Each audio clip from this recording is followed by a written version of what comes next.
ആരാണ് Israel? Israel ഒരാളാണ്. ആരാണത്? യാക്കോബ്.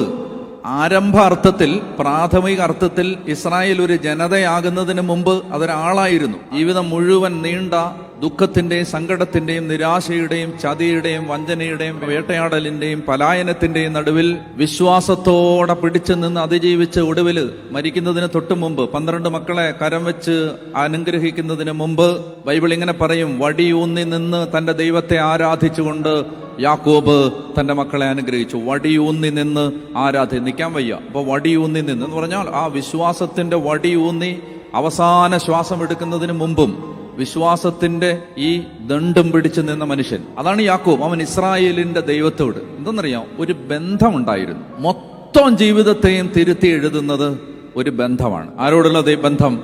ഇസ്രായേലിന്റെ ദൈവത്തോടുള്ള ബന്ധം.